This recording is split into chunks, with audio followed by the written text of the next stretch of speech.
Saudari-saudaraku yang terkasih, salam jumpa dan berkah dalam.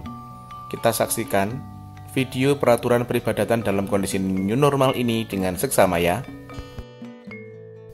Berdasarkan surat edaran dari Gugus Tugas Penanganan COVID-19 dari Keuskupan Agung Semarang, kita harus mempersiapkan beberapa hal yang harus diperhatikan oleh umat kita mengenai perayaan Ekaristi yang akan segera kita lakukan.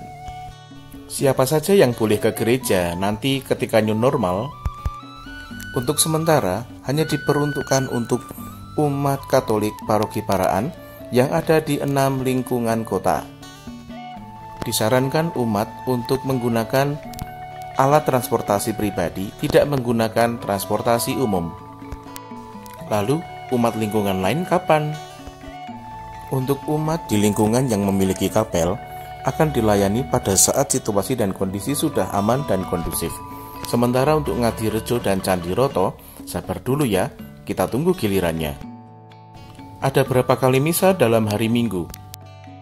Misa diselenggarakan 3 kali, Sabtu sore jam 16.30, Minggu pagi jam 7, dan Minggu sore jam 16.30. Dengan masing-masing kapasitas setiap kali misa adalah maksimal 180 orang. Lalu, adakah yang nggak boleh datang ke gereja, Romo? Ada, mereka yang masih bayi dan anak yang belum komuni pertama. Lalu yang kedua adalah para lansia yang berusia 70 tahun ke atas dan saat ini kesulitan dalam akses ke dalam gereja. Juga mereka yang sakit berpotensi untuk menularkan, misalnya flu, batuk, dan pilek, dan sebagainya. Mengapa nggak boleh, Romo? Karena mereka berpotensi untuk menularkan dan juga rentan tertular oleh virus-virus. Lalu untuk para lansia yang masih kelihatan sehat gimana, Romo? Lansia boleh ikut asal mereka bisa menjamin kesehatannya sendiri dan datang ke gereja dengan akses kendaraan pribadi, tidak dengan kendaraan umum. Apa saja yang perlu kita siapkan sebelum pergi ke gereja? Pastikan Anda datang ke gereja dengan menggunakan masker dan kalau perlu menggunakan alat-alat ini. Apa yang kita lakukan sebelum masuk gereja? Memasuki halaman gereja, Anda wajib menjalankan protokol kesehatan berikut ini. Pertama, wajib cuci tangan di wastafel yang sudah disediakan. Kedua, masukkan kolektor dan persembahan di kotak yang sudah disediakan. Ketiga, melakukan disinfeksi dengan hand sanitizer yang sudah disediakan oleh petugas. Setelah itu, segeralah masuk ke dalam gereja melalui pintu depan atau pintu utama. Petugas akan menuntun Anda memasuki bangku-bangku. Silakan duduk sesuai dengan aturan atau petunjuk dari para petugas tatib.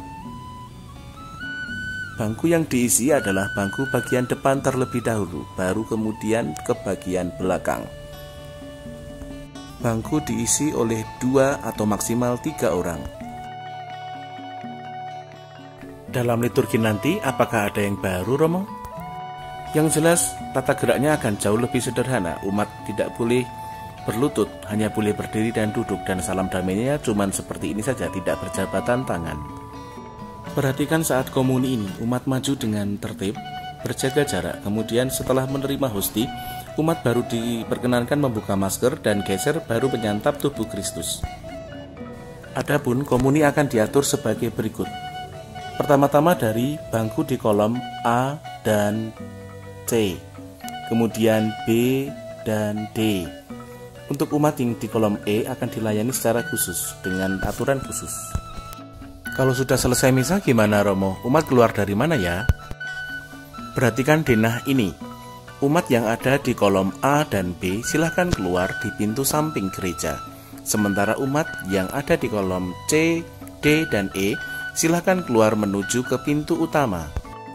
Ketika hendak keluar, umat diharapkan tetap tenang, tidak bertabrakan, tidak berdesak-desakan, tetap berjaga jarak, dan keluarlah ke pintu-pintu itu dengan tertib.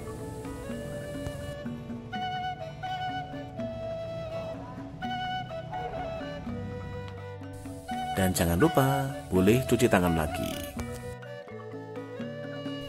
Sekian, terima kasih dan berkah dalam.